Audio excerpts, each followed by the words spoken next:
président de la section des sciences agricoles, qui est donc la maîtresse d'œuvre de la manifestation d'aujourd'hui.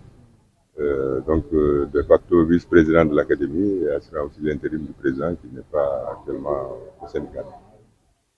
C'est juste pour dire que l'Académie nationale des sciences et techniques du Sénégal est très heureuse d'avoir organisé cette séance d'animation scientifique, parce que vous savez que l'une de nos missions, c'est aussi non seulement d'avoir une activité de conseil, d'activité de promotion de la génération de la science, de la technologie, des savoirs scientifiques et techniques, avec les institutions nationales d'enseignement supérieur et de recherche, mais également de conseiller, de faire des recommandations au pouvoir public pour que les politiques publiques soient sur des fondements scientifiques et technologiques.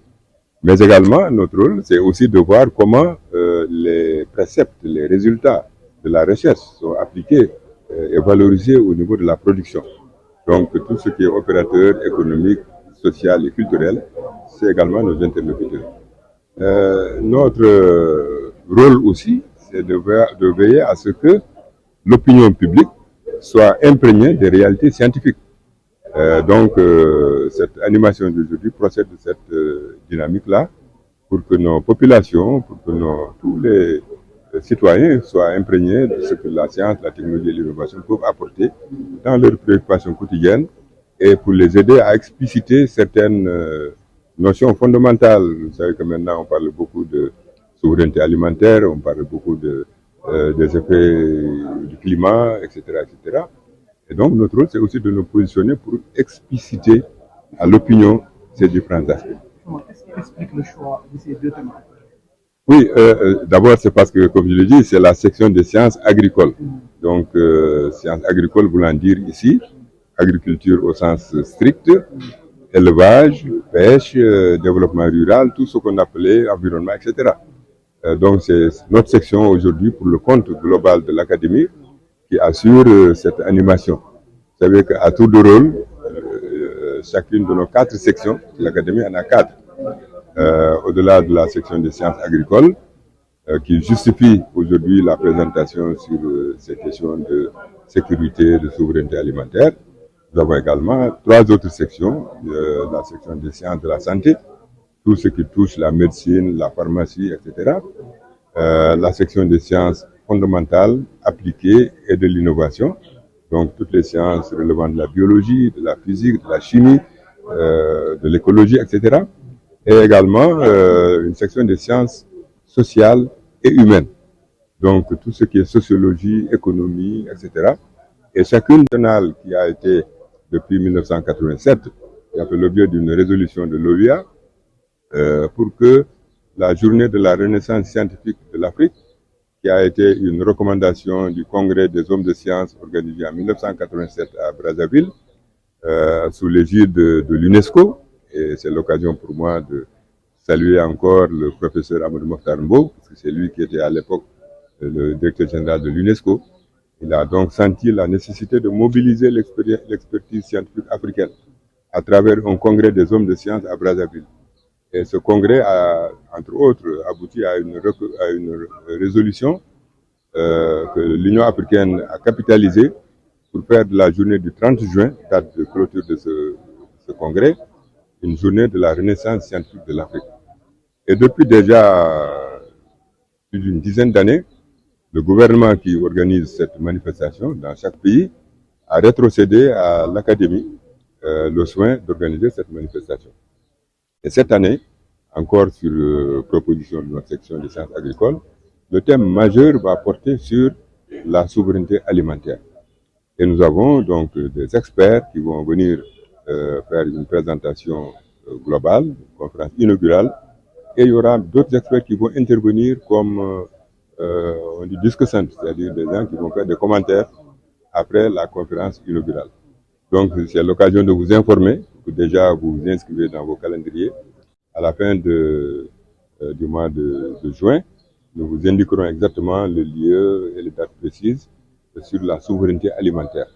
Donc nous souhaitons que cette communication soit largement diffusée, puisque vous savez que nous avons aussi, avec beaucoup de plaisir, noué un partenariat qui va se matérialiser bientôt avec la RTS et aussi avec les autres médias. Parce que Nous pensons que c'est aussi de votre rôle d'aider tous les acteurs de la science, de la technologie et de l'innovation à vulgariser cette thématique-là pour que chacun, dans son subconscient ou dans son rôle, dans sa parcelle d'activité ou de responsabilité, ait conscience de l'importance de la science et de la technologie.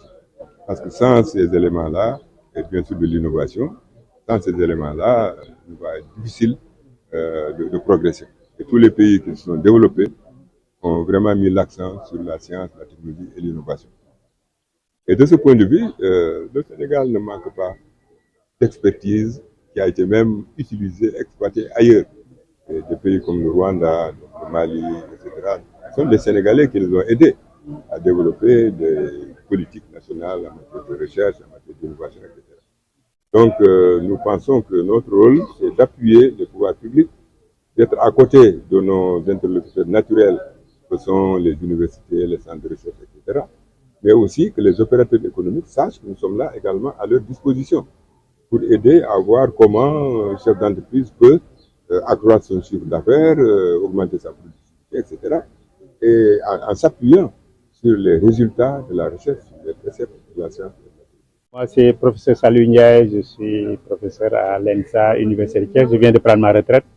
Donc, je suis ingénieur agronome, docteur en écologie et puis je suis prof d'agronomie depuis une quarantaine d'années. On m'avait demandé aujourd'hui de venir animer l'académie sur les questions de l'agriculture au Sénégal, les innovations et surtout aussi les perspectives par rapport au changement climatique et puis à la question de la souveraineté alimentaire que vous connaissez très bien. On a maintenant un ministère de l'Agriculture qui s'occupe de ces questions. Donc, on était aujourd'hui parti pas seulement pour parler de l'agriculture, mais pour voir aussi comment l'agriculture devra répondre aux besoins primaires des hommes qui est de se nourrir. Ce qu'on peut retenir, c'est que finalement, bon, on a fait une présentation qui a d'abord fait l'état des lieux sur l'agriculture au Sénégal. On a analysé l'essentiel des principales contraintes qu'on rencontre dans cette agriculture, bon, qui est basée aussi sur le fait que aussi cette agriculture elle est essentiellement dépendante de la saison des pluies. Or, cette saison des pluies, elle n'est pas toujours, on va dire, elle est régulière. Conclusion, on a une agriculture qui fluctue, qui malheureusement ne répond pas toujours aux besoins de la couverture des besoins alimentaires des populations. Mais on a insisté aussi sur un aspect qui est très important, c'est on est dans un pays où la population double tous les 25 ans. Donc, et depuis l'indépendance, la population a doublé 5 fois. Or, durant la même période, on n'a pas doublé les productions agricoles, même pas 3 fois. Donc, et si vous comprenez le déficit, vous tous là, vous êtes en train de préparer vos moutons, et je suis sûr qu'en partant, tant que vous n'aurez pas bouffé jusqu'au pied, vous ne rentrerez pas. Donc, tout le monde est conscient qu'on a vraiment des déficits alimentaires. Mais l'exposé a permis de savoir aussi que ce n'était pas une question simple à résoudre. C'est une question multisectorielle. Les sociologues ont un rôle à jouer, les paysans ruraux là, ne veulent plus cultiver la terre, ils viennent en ville faire aussi, c'est la question de l'exode rural. Ils veulent faire d'autres métiers parce que le métier de l'agriculture n'est pas toujours rentable. Et puis, malheureusement, au Sénégal aussi, on n'a pas toujours une logique de production. On n'est pas des paysans qui aiment produire. On est plutôt des gens qui aiment faire le commerce. Or, bon, vraiment, il y a des aspects en relation avec cela et je pense que bon, la synthèse qu'on fera avec l'Académie vous aidera un peu à vous canaliser sur un peu mieux les pistes d'orientation que nous suggérons aux paysans, au Sénégal. Mais en conclusion, en tout cas, ce qu'on peut retenir, c'est que ce n'est pas une affaire que quelqu'un peut résoudre isolément dans son coin. C'est une affaire de travail de groupe. Les sociologues, les paysans, les commerçants, les transformateurs, les vendeurs, même les gens qui font le transport aussi interviennent. Donc c'est quelque chose qui va nous demander de nous apprendre à nous organiser et à travailler ensemble.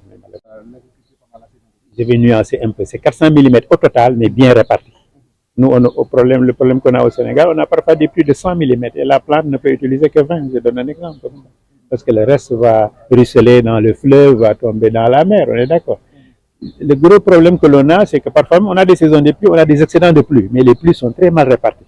Ça, c'est une première chose. La deuxième chose, c'est qu'il faudrait comprendre que non seulement on a il faut voir la durée de la saison des pluies. La plupart des plantes qu'on cultive là ont besoin de 3 mois pour finir le cycle.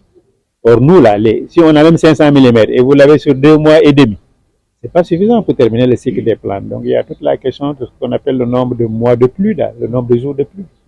C'est un peu ça. Donc actuellement les changements climatiques nous créent, c'est ce que lui, mon collègue là va revenir là-dessus, c'est ce qu'il appelle les problèmes extrêmes. On a des pluies qui créent plus de problèmes qu'ils ne rendent service, alors que l'eau qui devait venir là, c'est les érosions, c'est les inondations, vous suivez un peu. Alors que si on avait quelque chose qui était réparti un peu mieux, mais ça, on n'y peut rien, c'est la nature, hein, à moins que bon, le bon Dieu aussi nous revienne au secours.